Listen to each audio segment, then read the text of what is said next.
जय माँ शेरावाली। भक्तों, आज हम दुर्गा सप्तशती का 9वां अध्याय सुनेंगे। तो राजा ने कहा, हे भगवान, आपने रक्तबीज के वध से संबंध रखने वाला देवी का चरित्र मुझसे कहा। रक्तबीज के मृत्यु के उपरांत क्रोधित शुंभ और निशुंभ ने क्या किया, अब वह मैं सुनना चाहता हूँ। तो ऋषि बोले, हे नृप, रक्तबीज के सेना सहित मरने पर शुंभ और निशुंभ बहुत क्रोधित हुए।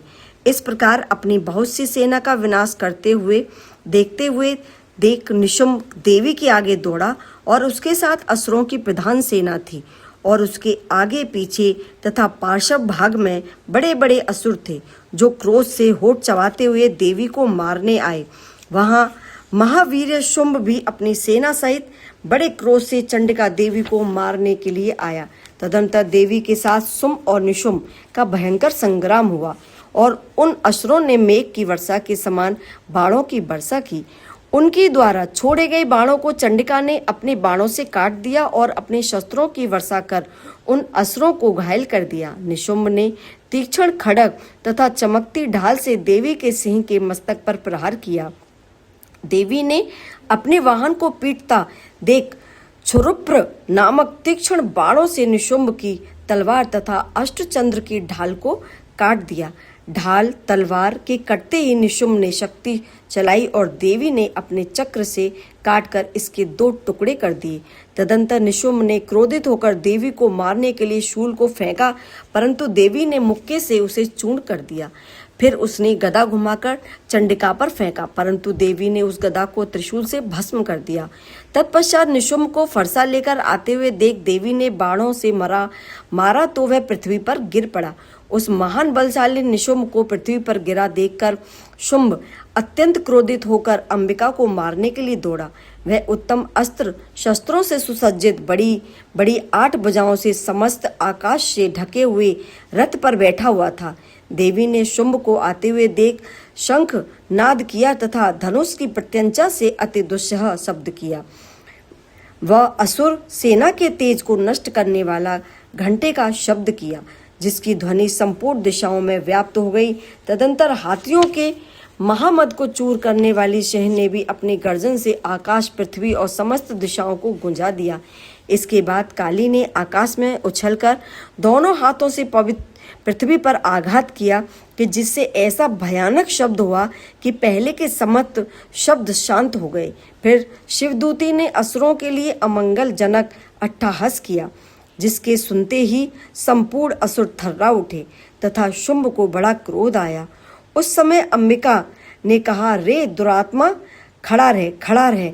तभी आकाश में स्थित देवगण जय जयकार करने लगे। उस समय शुंभ ने अत्यंत भीषण अग्नियुक्त शक्ति छोड़ी, जिसे देवी ने अपनी महोलका नामक शक्ति से काट डाला। हे राजन, फिर शुंभ के सिंहनाद से तीनों लोक पूरित हो गया तथा वज्राघात के सदृश ऐसा भयंकर शब्द हुआ कि जिसने सभी शब्द जीत लिए। शुंभ के छोड़े गए बाणों को देवी ने और देवी के छोड़े हुए बाणों को शुंभ ने अपने उग्र बाणों से हजारों टुकड़े कर दिए। फिर क्रोधित होकर चंडिका ने शुंभ को त्रिशूल से मारा, जिससे वह मूर्छित होकर पृथ्वी पर गिर पड़ा। इतने में ही निशुंभ की मूर्छा दूर हुई और उसने धनुष लेकर बाणों से देवी, काली और सिंह को घायल कर दिया। फिर उस असुर राज ने 10,000 भुजाएं बनाकर चक्रों व बाणों से देवी को आच्छादित कर दिया। तदंतर भगवती दुर्गा ने क्रोधयुक्त होकर अपने बाणों से सब चक्रों तथा बाणों को काट डाला। फिर असुर निशुंभ बड़ी शीघ्रता से गदा लेकर देवी को मारने दौड़ा।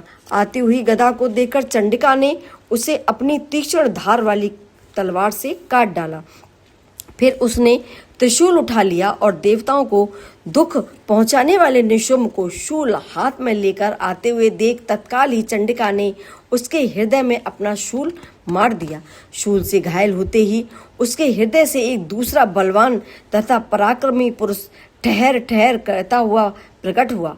उसके प्रकट होते ही देवी ने हंसते हुए तलवार से उसका सिर काट डाला और वह भूमि पर गिर पड़ा। तदंतर ही सिंह ने अपने तेज दांतों से असुरों को खाने लगा।